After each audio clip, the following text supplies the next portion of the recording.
Padaanin nyo kami! Ito ang administrasyong bangag! Bangag! Bangag! Kaya tayo nandito ngayon!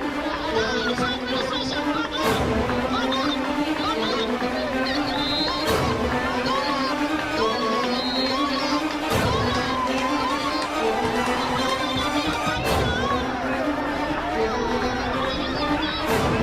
Pagkain tayo nila Panginoon! Sabay-sabay na managpan! Sabay-sabay na pagkakamay! Angel na lang ang katapat sa mga tao! Ano kinakatakot nyo? Boses lang ang meron kami! Wala kaming baril! Wala kaming granada! Wala kaming bomba! Boses lang! Pila! Padaanin nyo kami! Abante! Kala ko ba pinapatabi nyo yung mga tao? Ngayon papasok kami doon para tumabi kami! Ba't ayaw nyo kami pagbigyan? Samantalang itong mga putang magnanakaw, hindi nyo mahuli-huli! Samantalang itong putang presidente na ginagawang pot house, pot session ng Malacanang, hindi nyo mahuli-huli! Putang, ano bang bansa to? Padaanin nyo na kami! Protect and preserve the people! Padaanin nyo kami! Hindi kami manggugulo! Padaanin nyo kami! Tulak mga kababayan! Tulak! Walang kasalanan yung driver dyan pag tinulak nyo! Tulak! Tulak!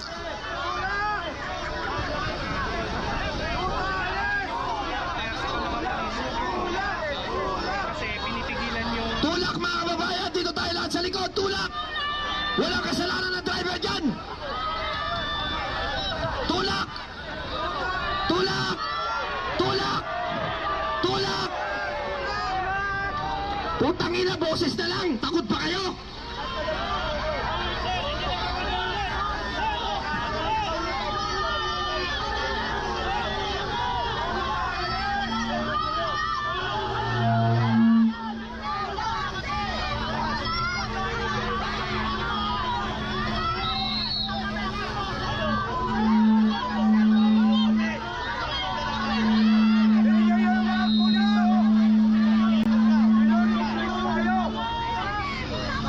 yung karapatan natin magsalita. Mga sir, ano ba ang problema? Alam naming pagod na kayo. Pagod na rin ang taong bayan. Bakit boses man lang? Pinagkakait nyo pa. Dinakawan na nga kami. Nakita naman ninyo. Pinagparti-partihan ang pera ng taong bayan.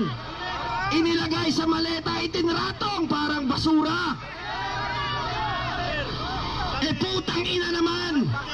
Gusto nyo igalang namin kayo, pero kaming taong bayan na nagpapasweldo sa inyo,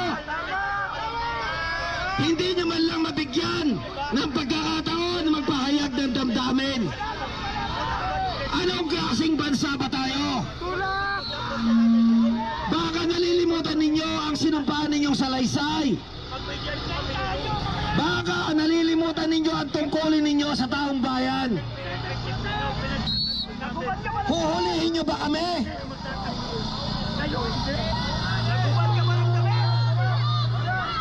Mga kababayan, papayag pa ba tayong inaapi? Papayag pa ba tayong ginaganito? Ang mga pulis na pinapasahod natin ay siyang nanggigipit sa atin. Papayag kayo? Pinoprotektahan ng mga magnanakaw. Papayag kayo?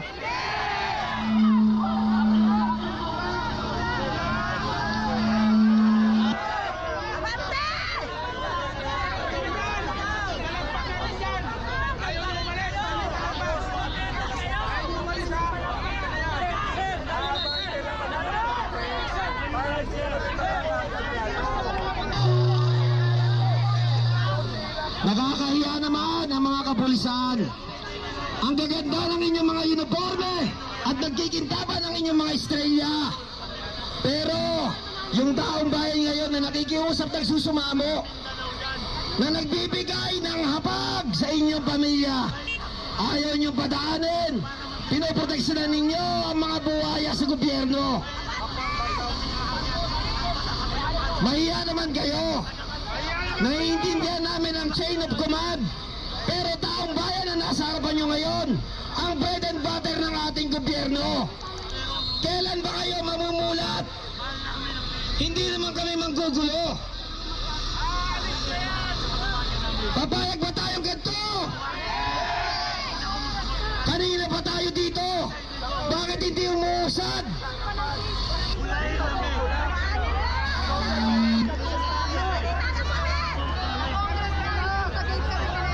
Sobrang pagkatuta ng mga pulis. Yung pa pwede.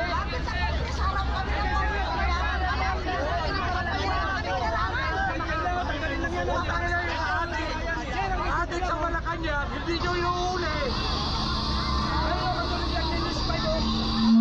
Ang dami na mga rigititos. Ang haba naman ang usapan. Samantalang kami ninanakawan mayat maya sandali-sandali. Mali-mali ta putang ina. Gigil na ba kayo?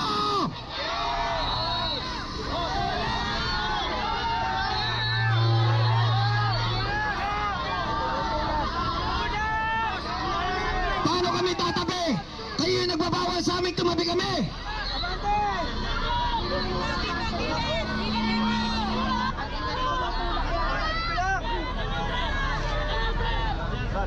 Anong klase ng pulis kayo?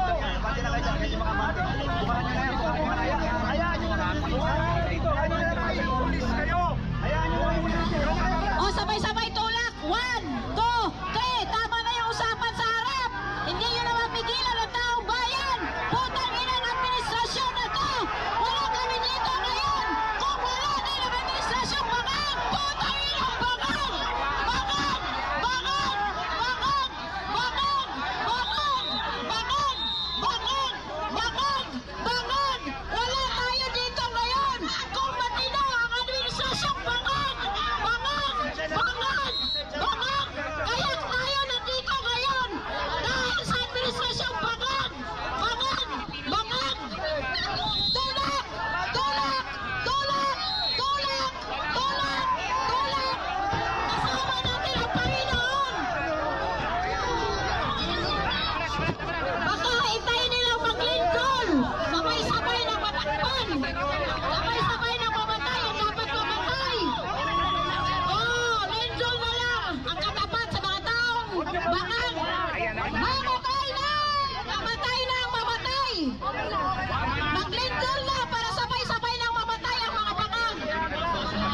Handa kaming mamatay nang dahil sa bayan natin.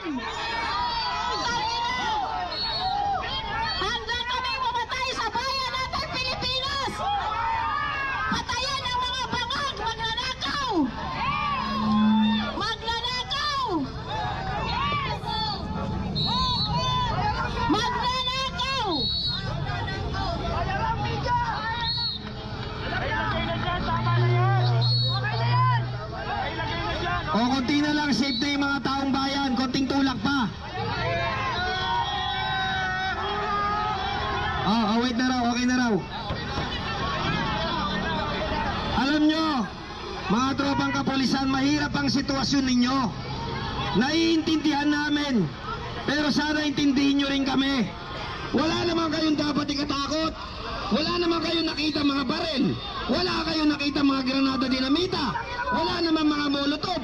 Boses lang naman. Eh bakit pinoprotektahan nyo itong putang inang mga nandito sa loob? Lalo na itong mga putang inang NBI. At ang mga nidyang bayaran. Saan ka ba naman makakita? Utangin na nyo. NBI Director, mga aresto kasama si Villan, si Trillanes.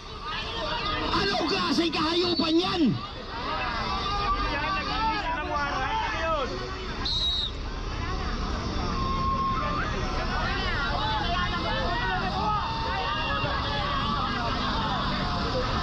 And I don't think that they will have that capability. Taong bayan, hindi nyo na ito kayang pigilan. Pagbigyan nyo kami, hanggat boses pa lang ang aming ginagamit. Dahil kapag kayo ay hindi nakinig sa mamamayan Pilipino, na sawang-sawa na sa sabwatan at pagnanakaw sa saswelang impeachment. Baka hindi lang ganito ang danasin natin pare-pareho. Tama! Gusto niyo bang magkagulo ang bansang ito? Handa kami mamatay para sa bayan! Nag-advance tayo atin ito eh. Tayo nagpatayo nito eh. Ba't bawal tayo dito? Wish na mga OFW!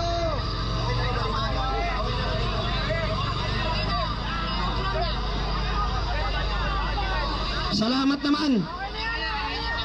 Salamat naman dahil sa pangungulit ng bread and butter ng bansang ito, mamamayang Pilipino, ay napilit natin na itulak ang sasakyan. Mabuhay ang Pilipinas! Ito na nga lang ang tanging sandata namin. Boses, boses, at walang katapusang boses. Pipigilan pa. Papayag pa ba tayo sa nangyayari sa bansa? Papayag ba tayo? Natukutin na naman ang isang Pilipino. Papayag ba tayo? Natraidorin na naman ng gobyernong ito si Senador Bato de la Rosa. Dapat itagdala sa kikulaw! Mga kababayan, nandito tayo ngayong gabi sa harap ng Senado upang magtipon, magkaisa, ipakita ang suporta kay Senador Bato de la Rosa. Hindi bilang isang politiko, kung hindi bilang isang Pilipino, sapagkat bawat may isang mamamayan na binigyan ng mandato na bababuyin. Lahat tayo, ganun din ang gagawin. Papayag ba kayong arestuin at ikulong na walang kaso?